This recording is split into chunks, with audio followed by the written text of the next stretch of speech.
Welcome to episode 29 of Leading People with me, Jerry Murray.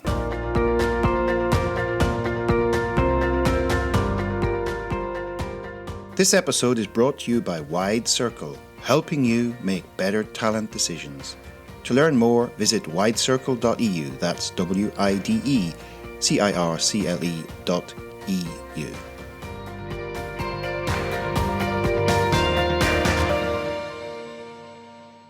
In recent years, you may have come across terms such as Agile, Lean, Self-Organising Teams, Teal Organisations, Nonviolent Communications, and Holocracy.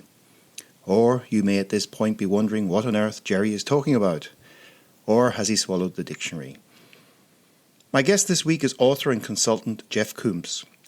Jeff will explain and demystify many of these wonderful terms, but will also speak about sociocracy, and how the principles of sociocracy are actually quite familiar to many of us, even though the term sociocracy may not be used in our workplaces.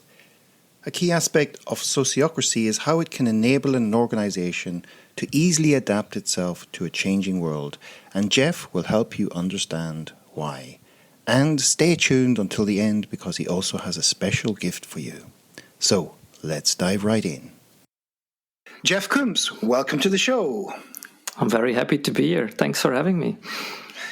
So, Jeff, this is a very interesting moment to get to know you because you and I would be operating in similar circles, and yet, as far as we know, we haven't really actually met until today, which is great. And I think for my benefit and for the benefit of the listeners out there, maybe just give us a little bit of a background to yourself. How did you get to... We're going to talk today about sociocracy as one of the topics anyway. Yeah. How did you get to a place where you can even pronounce a word like that? and were there some sort of like people or places or events or something that stood out in your journey, or were there some epiphany moments where you went, I need to jump into that, and it led you to somewhere where you are today? So maybe just start with that, and we'll get into the book you wrote and a bit more as we go along. So. Yeah, sure, definitely. Well, I live in Belgium. I was born and raised in Belgium. And I think I should start with saying I studied for engineering, so I'm an engineer, and ending up in a software team in my first job. And at that point in time, I thought life was amazing. I was in an awesome team. We were I didn't know the word at that point in time, but we were a small self-organizing team, applying Scrum and other processes to deliver great software to customers. And I thought, well, this is fun. I'm building valuable things for people, for customers I see every week with friends and people I like, and we collaborate well. So all was well until I became a consultant a couple of years later, and only then I realized what the real corporate world of work looked like. And apparently I was lucky to end up in a small self-organizing team in a small organization. But that first experience kind of shaped me and also shaped my professional mission in life to wanting more organizations and more teams to become like this first team I was part of. Effective, a safe team, building great stuff in good relationship with customers. So that was what I was wanting to strive for. So I started studying things like Agile and Scrum and how teams work more and more. I also started investing in myself as a person, personal growth. I studied NLP and personal coaching, at first for my own benefit, for becoming a better person. But later on, I also started applying these techniques and principles in my work, of course. And a couple of years later, I founded Eileen as an organization together with some friends to bring... Can we just let's clarify that for people, because there's a name in Ireland called Eileen, but you don't spell it that way. It's more in the Apple way, isn't it, of iPhones and that. So it's yes, indeed. Yeah, and lean from like lean production or lean product development, which is one of the sources of the agile thinking, and we put an I in front of that, because it's... So if your name is Eileen and you're listening there, I have to disappoint you. It wasn't about you. It was no, But we did think of the song "Come On, Eileen" later on, of course. But oh wow! Yeah. So that was around 15 years ago, and we started spreading Scrum and Kanban and Agile thinking into the Belgian world of work. Learning a lot about culture change, actually, applying my coaching skills, helping managers and leaders to change towards more servant leaders, but also learning that change in organizations is not so easy. The famous culture eats strategy for breakfast saying, we ran into that, learned a lot about that, about culture change. And then I think around 6-7 years ago, we were in a conference, a colleague and I, and there was this guy called James, and he was going to talk about something called Sociocracy. I've never heard of it before, but I was immediately hooked, fell in love with the message he was bringing, got in touch with this person, James Priest, one of the co-developers of Sociocracy 3.0, and we became friends, and I started hanging out with him and Lily, the other co-developer. And this was a great way to being sucked into Sociocracy, learn all of it, first attend courses with James and Lily, and later on co-train with them. And this is how I got really interested in anything around self-organization, Teal thinking, Sociocracy 3.0, and that's kind of how I roll into it. Yeah. Okay. Well, the fact that it has a 3.0 would suggest to some of us anyway that there might have been a 1.0 and a 2.0, and a little bit of a research on the internet will actually take us back probably to the 19th century, to the 1800s, where the concept seemed to emerge, obviously from two words, this whole concept of the socio and the cracy.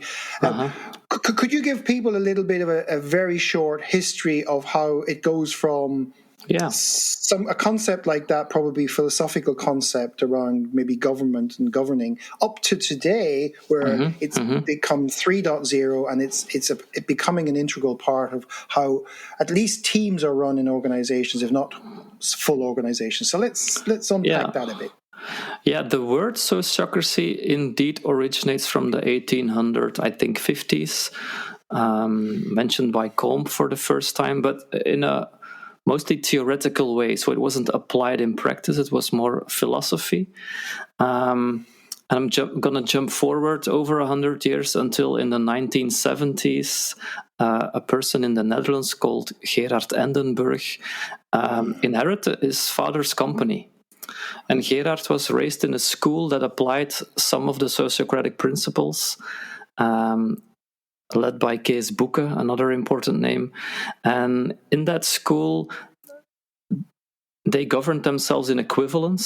So not all people needed to be equal, but they had an equal voice, let's say, or people who got impacted by certain decisions could influence those decisions. So teachers and pupils and parents and directors were kind of running the school in equivalence, and that's the education, let's say, that Gerard got. So when he inherited his father's organization, which was a traditional kind of organization, he started changing things, and he started creating what we now call double links, meaning that, for instance, workers could join a management team meeting with an equal voice to make certain decisions, bringing the voice of the workers into the management team. To make those decisions, they started using consent decision-making, which is another important part of sociocracy, to really be in equivalence when making these decisions. And so by installing these techniques, let's say, Gerard Endenburg developed a great way of governing an organization in equivalence while still maintaining effectiveness. And out of this, he grew the system called the Sociocratic Circle Organization Method. And you could say that this method is the 1.0 version of sociocracy, in a way, without it ever being called this way, right? There's no formal labels before 3.0. But in the 70s, this was designed or created by Endenburg. It kind of spread across the world, mostly in social movements or non-profit context, not so much in business contexts, until a number of years ago, also triggered by Frederic Laloux's book, bringing the word teal in the world and talking about self-management and wholeness and these things, until Holocracy started to grow, and then a couple of years later, Sociocracy 3.0, and now more and more people are also looking back to Sociocratic Circle Organization method as one of the sources of those. Okay, I'm going to stop you there, because at this stage, as I think I remember seeing this little cartoon of, was it Homer Simpson, or not Homer, one of the Simpsons putting his hand up in class and saying, please teacher, can I leave now? My brain is full. So there's a lot of great stuff in there. So where do we start? Let's dissect it. Let's dissect it a bit.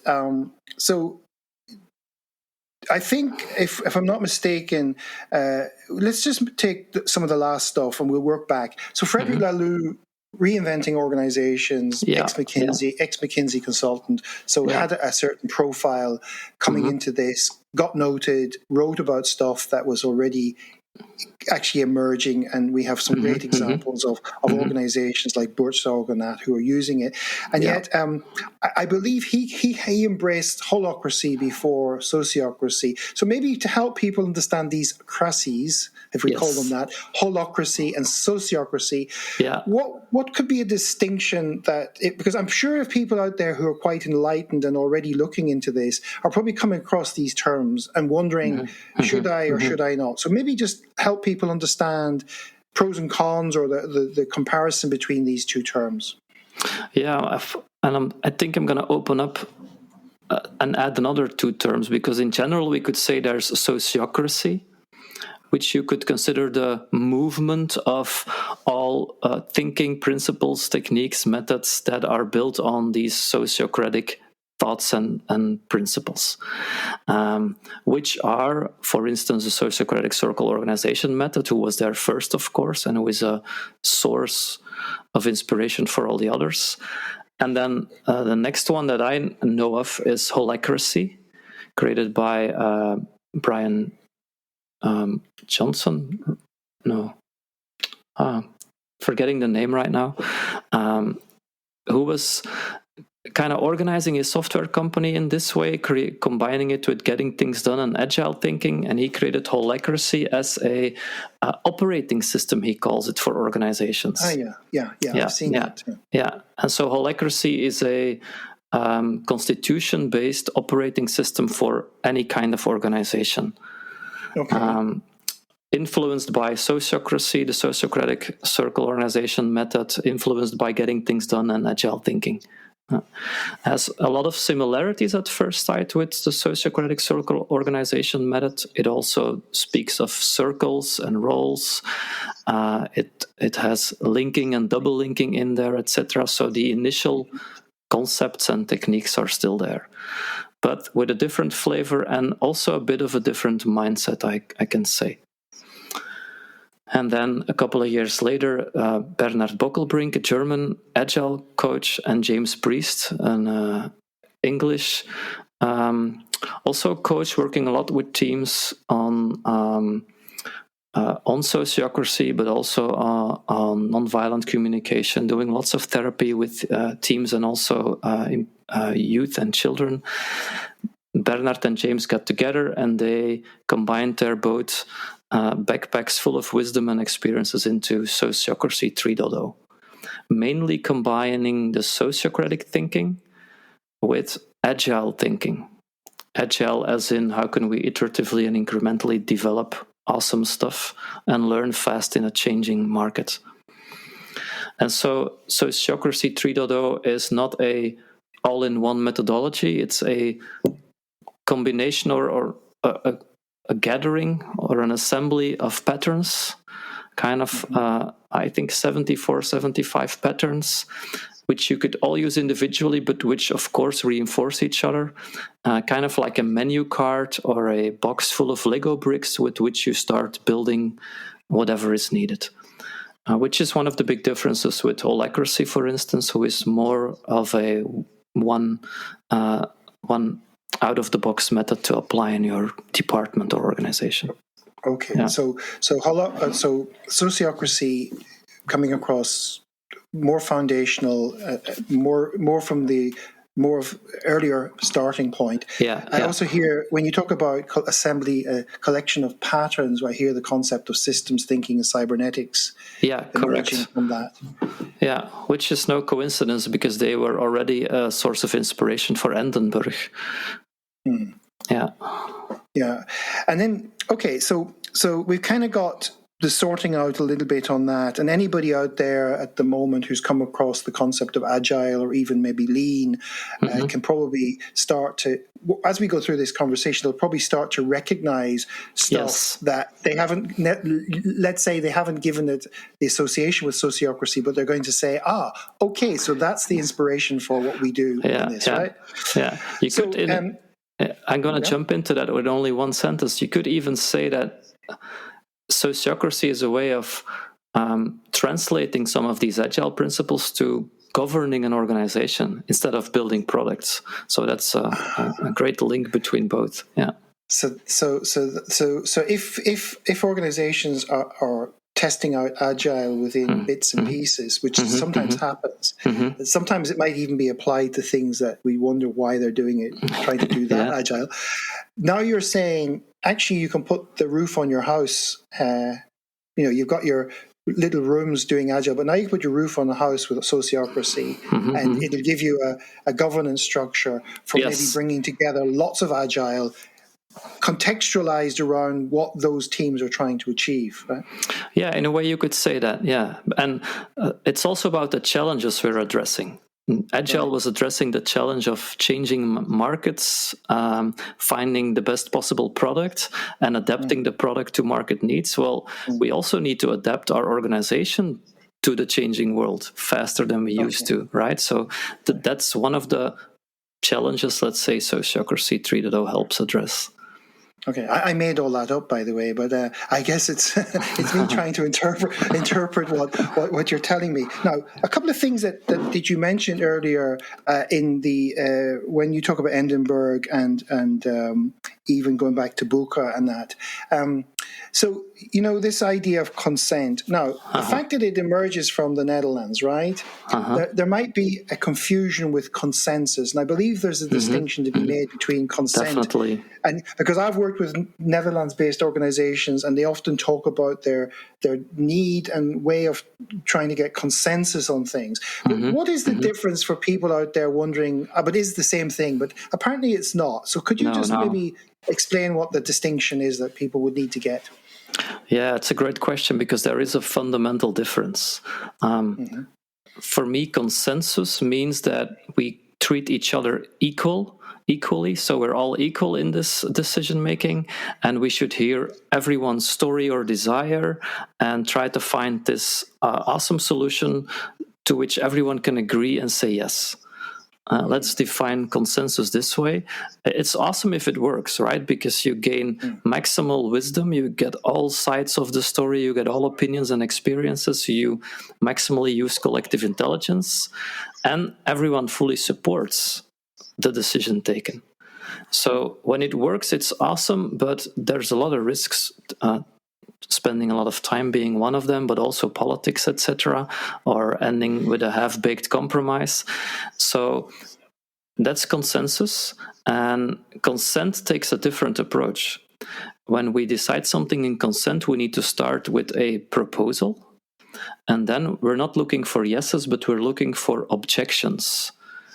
And an objection is someone saying, no, I don't think the proposal is good enough for now or safe enough to try.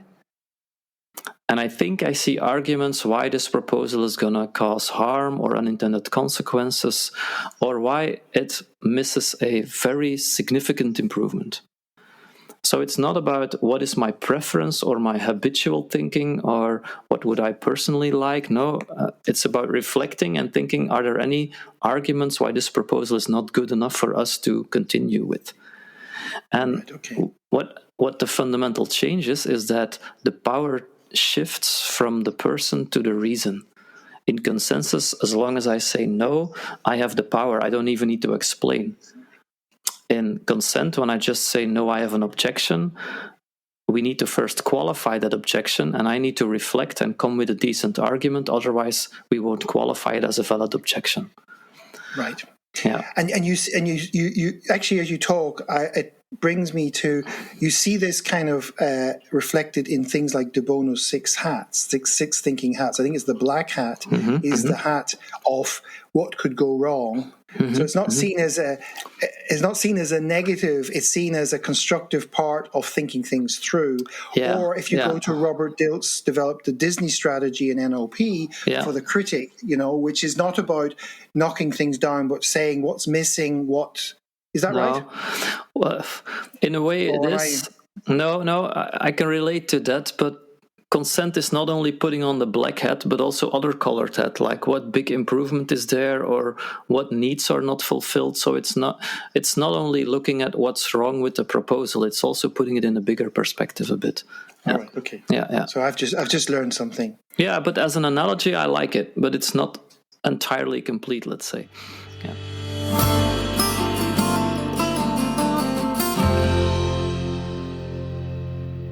In the next part of our conversation, I asked Jeff about his book and why he decided to write it as a novel. We then evolve into why organizations should explore sociocracy, particularly with a view to making better decisions. And after that, Jeff explains how to go about introducing sociocracy to an organization. So, lots of great stuff still to come. Let's get into the book now, because you call it Sociocracy 3.0, the novel. Yeah. So now I'm wondering how you've crafted this book. So tell our listeners a bit about the book, why you decided to write it the way you did, and what the core message or the core takeaway that you want people to get from this book. Well, a couple of years ago, we were at a point in time where Sociocracy 3.0 started to spread a little bit. There was interest in the world, and James and Bernard were traveling the world and teaching, James and Lily mostly. But it wasn't documented well enough at that point in time, and I was kind of frustrated about that. And then I remembered this childhood dream of maybe once writing a book. And that evening I grabbed my laptop and I started drafting a first chapter, not even realizing I was writing a book. Initially I was writing something maybe for my colleagues, maybe for a couple of customers. We'll see where we'll get. And I consciously chose the format of a business novel because I like the genre so much myself. I've learned a lot from those kind of books, starting with The Goal from Goldratt or The 5 Dysfunctions of a Team by Lencioni, these kind of stories, actually. Who moved my cheese? Or, yeah, definitely. Or 1 minute manager. Yes. So those kind of books always learned me a lot. I like the genre, it sticks.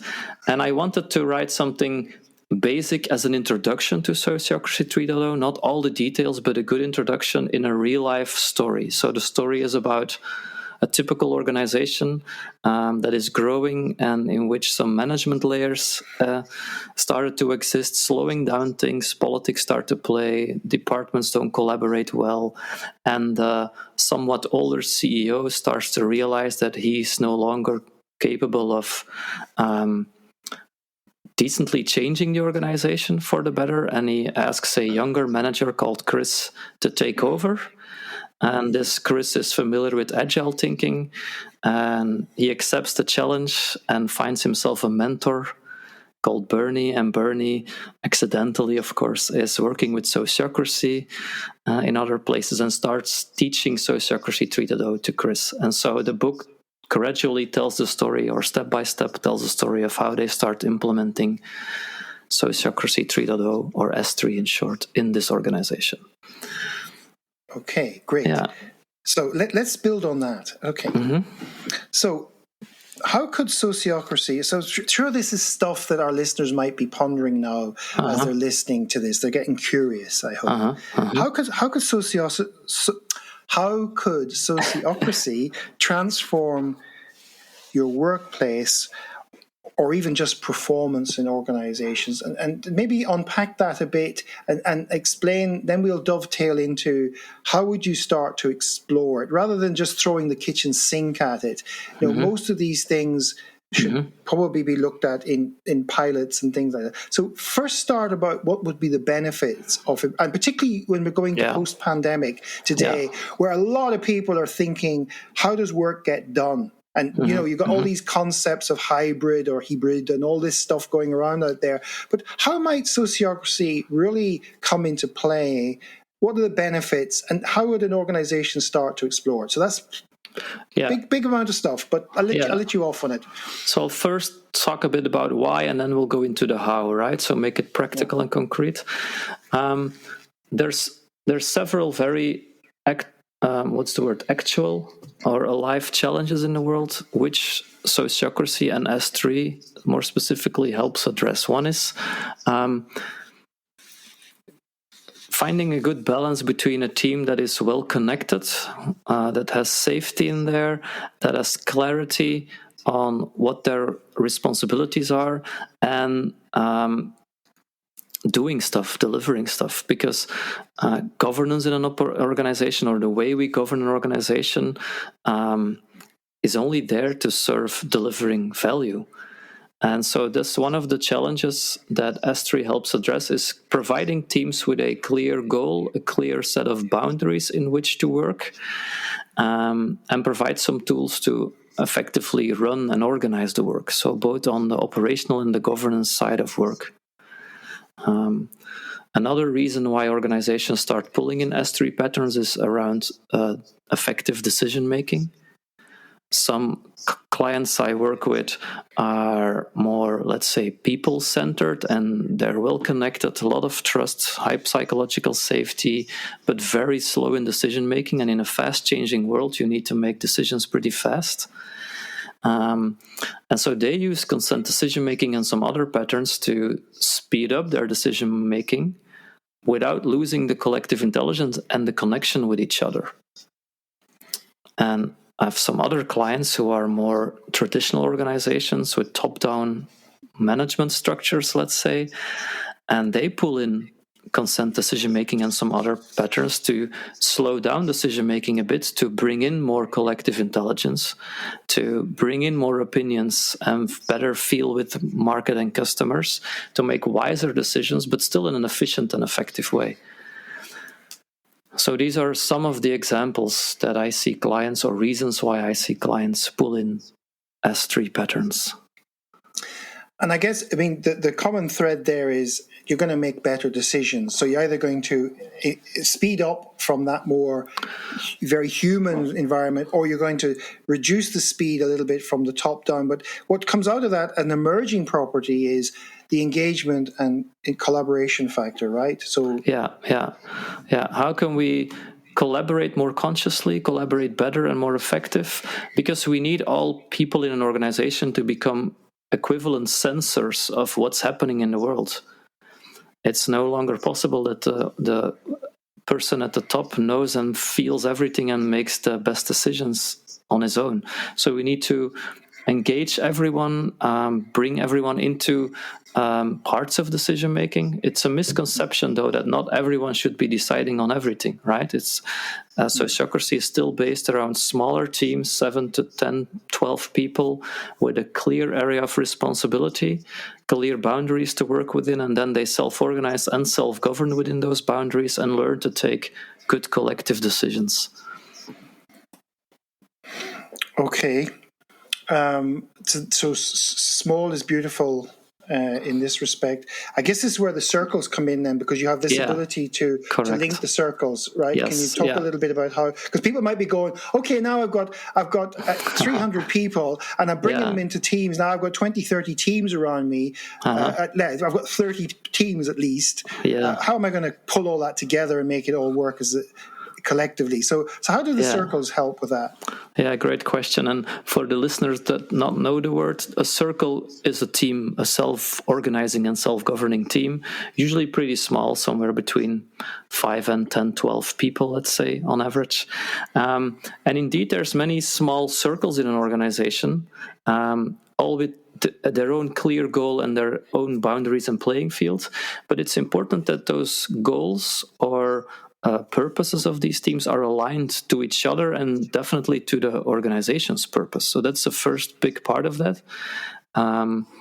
Self-organization doesn't mean that any team can do just whatever they like. No, they have a contribution to make to the overall organization's purpose or mission, right? So that's a first very important part, to have a clear structure in organization, even a hierarchy, but it's a hierarchy of what we call drivers. You could roughly translate that as goals or challenges right here. And so, yes, there's hierarchy. It's a hierarchy of goals or drivers we want to reach, but it's not a hierarchy of people in power functions. And so there's a hierarchy with these drivers or goals. There's roles, which is one person fulfilling such a goal, or there's teams or circles that group around such a goal, and then they start to work. And to assure good collaboration, whenever there's too much interdependence or overlap between teams, they're going to install what is called linking. And that's when one person of a team joins a governance meeting of another team to help make decisions that affect the initial team. So there's links being made between these circles, let's say, to assure that good decisions are made in equivalence. Okay. So here's me trying to I'm trying to go into the shoes of the listeners or even people out there who are kind of going, okay, you go into so psychological safety is a key element here. You talk about it a couple of times now. It is a foundational element.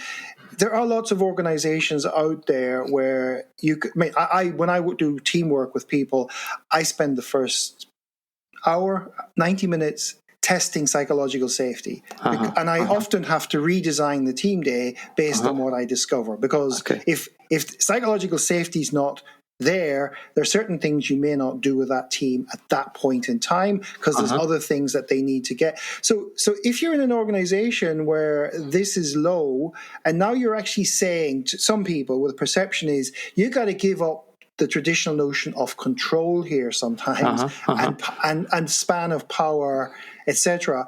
How have you, and we go back to the early part of the conversation, we talked about change management. How have you dealt with this and the culture around that in terms of getting people to feel more comfortable and confident about taking those first steps? Yeah. Well, I think I first need to say that there's different approaches. Holocracy, for instance, takes a constitution-based approach and changes an organization kind of overnight after a solid preparation. On Monday morning, everyone is in new circles or new roles with new assignments, etc. S3 takes a different approach, takes a more gradual and evolutionary approach, and allows or invites an organization to change step by step.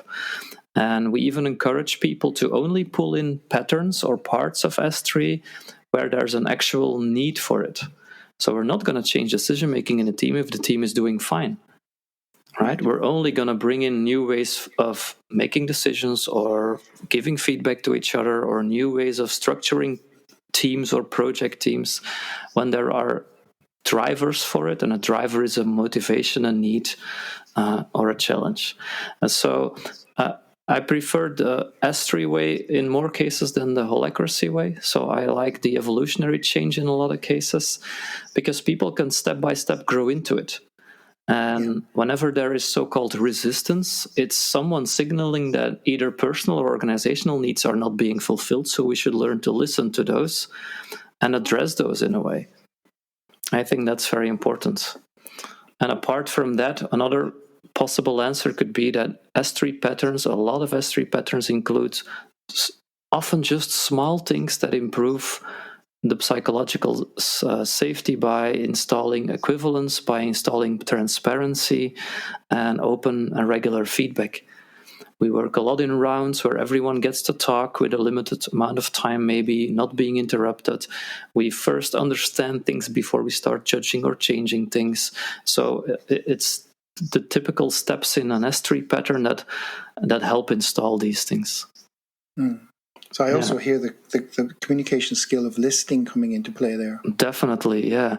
Listening on different levels, not only listening as a facilitator or as a trainer or a coach, but also every person in an organization is invited to listen more to what's inside him or her, what's alive in me, which team needs or organizational challenges are showing through me, of which I'm the voice, but also listening to each other, for instance, in decision making. Yeah. So I have one little question that it came up in a conversation with a colleague of mine. Might be a week or two ago. We were talking about the concept of teams, and it keeps coming up in other things I'm involved in. How do we define a team today? I mean, in some organizations, a team is a finite, discrete thing called a department. But often today, people are in multiple teams. Sometimes, if you add up the number of hours needed to do all the work, it's 26 hours a day, 8 days a week, and therefore there's the juggling act is trying to see which driver or which master I can keep happiest at any moment in time. So can you maybe speak to how the patterns of sociocracy might help organizations better sort out this, talk about the types of things that they can start to explore that would help, resolve this. There's obviously going to be tension when this happens. How do they resolve this where people are on multiple teams? Sometimes they may not even meet the other team members because there are handoffs taking place, and the project managers is the link in the chain, and somebody might do something and it hands off, and then they never meet the other person, so they don't actually ever get a bond or cohesiveness. So maybe expand upon that for us. Yeah.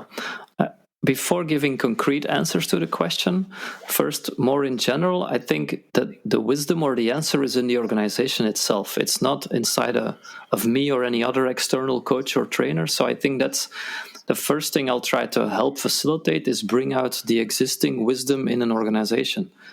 Bringing people together to first understand the problem, and then bringing people together to co-create possible experiments. And I deliberately say experiments because I think we need to learn more often in an empirical, iterative way and test things, try things, make changes small and realistic and see what the benefits are and adapt if needed. I think that's the general approach I take. To give some more specifics, starting from S3 patterns, the idea of a domain is very important, so that every team gets a clear goal, clear boundaries, clear key responsibilities, but also a well set up relationship with what we call its delegator, could be their manager or the one assigning the work to the team, to know what can we expect from one another and at what cycle or interval do we evaluate we as a team. So S3 invites people to regularly stop working, take a step back and look at how are we doing the work. So is the goal still clear? Are the boundaries still the right ones? Do we have enough or too much autonomy? Are our working processes effectively helping us? One metaphor that really resonated with me the first time I heard it is that if delivering work is flowing as much water to the sea as possible, then you sometimes need to stop working and fix the banks of the river and improve those. So spend, 5% of your time as a rough indication on governance, regularly stopping the work, stepping back, and changing a bit of the structure, a bit of the processes, so that every couple of weeks as a team you improve and you gain more clarity. So that's a couple of the S3 patterns helping on that. Devil's advocate again, how do you deal with people who say, we don't have time to stop and examine the bank because the current in the river is already quite strong? Well, it depends on my role, of course, but typically when I would be involved as a coach, I would play I'm not going to explain in detail, would take too much time, but a simulation game of them doing work and only working. and then they might deliver 5 boats or airplanes or whatever we're folding at that point in time. And then I have another team stopping every 5 minutes and retrospecting a little bit and improving a little bit and running iterations, and they would deliver 3 to 5 to 7 times as many of the boats or airplanes or whatever we're folding.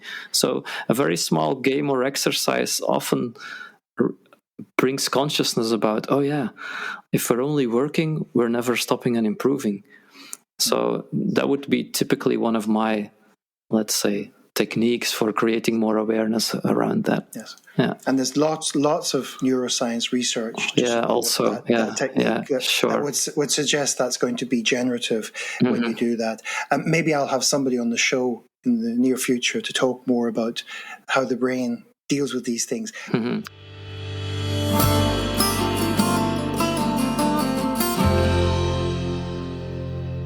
the final few minutes, Jef provides advice on how to get started with Sociocracy and also how to get his special gift. So people out there might be thinking, I wouldn't mind exploring this a bit. I can see some issues I've been dealing with in my teams or as a manager or even as a member. And what sort of tips could you give our listeners out there who might want to explore Sociocracy further, and maybe some things they could begin to do or test out for themselves? Yeah, well, I think I would guide them through the Sociocracy 3.0 website, which is sociocracy30.org. All the patterns are described there, and there's also a link to the online learning community that James and Lily are building. So that's a great entrance, let's say, to start learning more about Sociocracy 3.0. You could, of course, also read the book, the novel I wrote, which is a very pragmatic real-life story of an organization pulling in S3 patterns.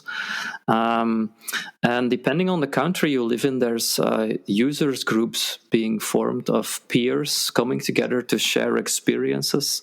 In Belgium, for instance, it's a pretty active community, and in some other countries there are some of these groups as well. Yes, and I guess there's always inviting you in to give a little talk or run a little workshop to get them to experience something. Indeed, that's also an option, of course, yeah.